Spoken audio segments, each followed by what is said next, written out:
জন্ম থেকেই দুটি হাত নাই এই অভাগা খালার, তাই তো বিয়ের পিঁড়িতে কখনো বসা হয়নি তার।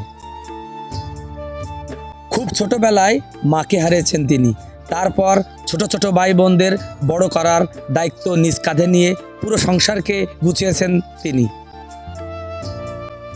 একাকী জীবনের প্রায় সব কাজই দুই পায়ে করেন তিনি। দুহাত ছাড়াই অনেক কঠিন কঠিন কাজ দু পা দিয়ে করতে পারেন তিনি। তার এই ছোট্ট জীবনে নাই কোনো অভিযোগ, নাই কোনো আফসোস। তাই তো আজান হলেই মহান আল্লাহ তাআলার সন্তুষ্টির জন্য অজু করে নামাজ পড়েন তিনি। বন্ধুরা, আমাদের তো দুই হাত দুই পা অনেক কিছুই আছে, কিন্তু আমার এই খালা দেখেন তার দুটো হাত নাই, জন্ম থেকেই সেই দুটো হাত নাই, সে প্রতিবন্ধী। তারপরে সে কারো সাহায্য না নিয়েই সে নিজেই নিজের কাজ করে। খালা ভালো আছেন? আছি বাবা। খালা আপনি কি কি কাজ করতে পারেন? আমি খালি চুল বাঁধতে পারি না, শাড়ি করতে পারি না, সব পারি। সব কাজ পারেন? হ্যাঁ আপনি সুতো দিয়ে খেতা সেলাই করতে পারেন? পারি। মাছও করতে পারেন? হয়। তারপরে শসা করতে পারেন না? সব পারি। এমনি আপনি আর কোনো সমস্যা হয় না আপনার? না। তা আপনি এই যে এরকম প্রতিবন্ধী, তা আপনাকে কি এই এলাকার লোক এবং বাইরের কোনো সাহায্য সহযোগিতা না। করে না? আপনার কোনো প্রতিবন্ধী কার্ড নেই?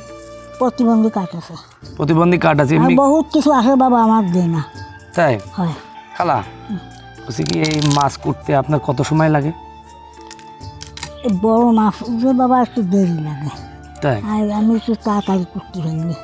তাই? ছোটো মাছ লিভাস করে করতে পারি। তাই? আপনি কি নামাজ পড়েন? হ্যাঁ আমি নামাজ পড়ি। তা আপনি কি নামাজ পড়ে নিজে উজু করতে পারেন না? হয়। আপনার কারো পানি এনে দেওয়া লাগে না? না। আর আপনি তরকারি কুটে কি আপনি কি নিজেই কি রান্না করতে পারেন? সব পারি। সব পারেন?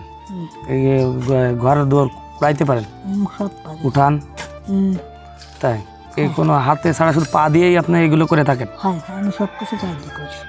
ও যাক, দেখুন বন্ধুরা, আল্লাহর কি রহমত যে সে দুটি হাত না নেই, তারপরেও সে কারোর কাছে সাহায্য সহযোগিতা না চেয়ে কোনো ভিক্ষাবৃত্তি না করে সে নিজের কাজ করে